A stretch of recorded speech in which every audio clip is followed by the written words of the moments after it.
Shirley's back on the ground in Minnesota, and not everyone's excited.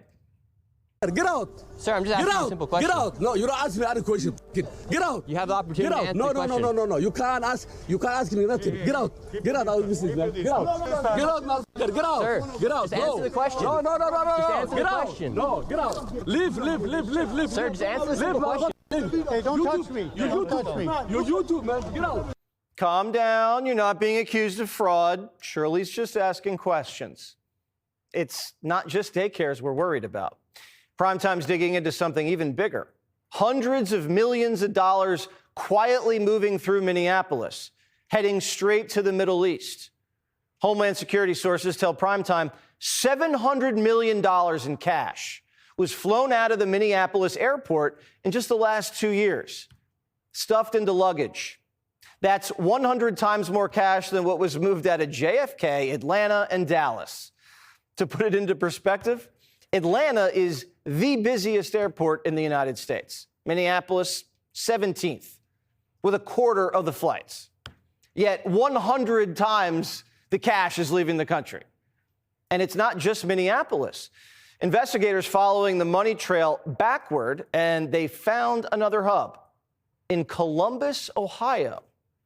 Officers tracked $136 million in cash leaving the Columbus airport in 2023 alone. You know who lives in Columbus? Somalis. Lots of them.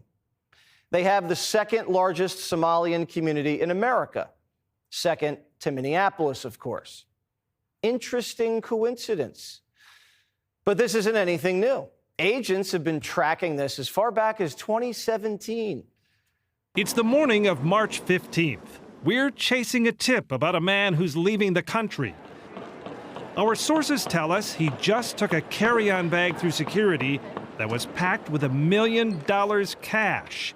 You can do that as long as you fill out one of these government forms. We're told these cloak and dagger-like scenarios now happen almost weekly at MSP International. In 2015, investigators documented $14 million in carry-on cash. By 2016, it had mushroomed to $84 million, and then last year, $100 million. So where's the cash headed?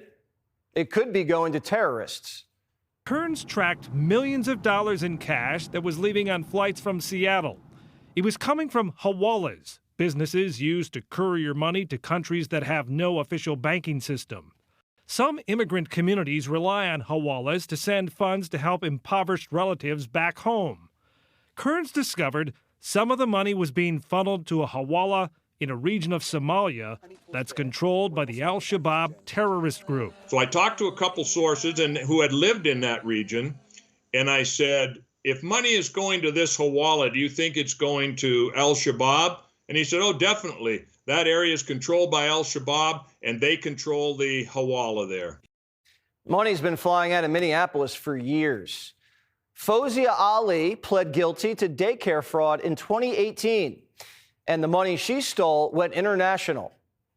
The business was suspected of billing the government for over $1 million worth of bogus child care services. Did any of the money go overseas? We are aware that some of the funds went overseas, which she was cashing out money from the business.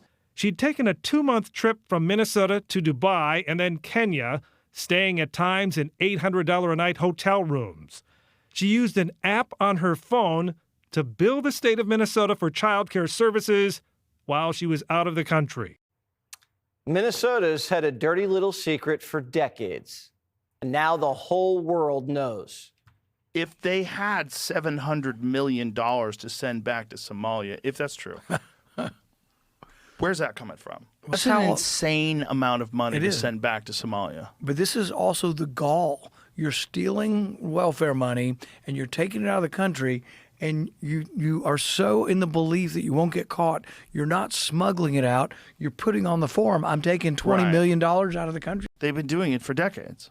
And this is, I mean, when did we start mass immigrating people from Somalia into this country? $700 million from here to there. No arrests, no charges. Has there ever even been an investigation? Tampon's more focused on protecting bad hombres than taxpayers.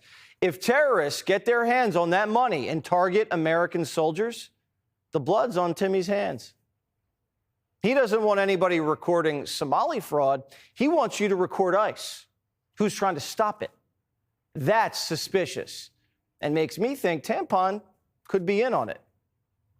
Can he be that dumb?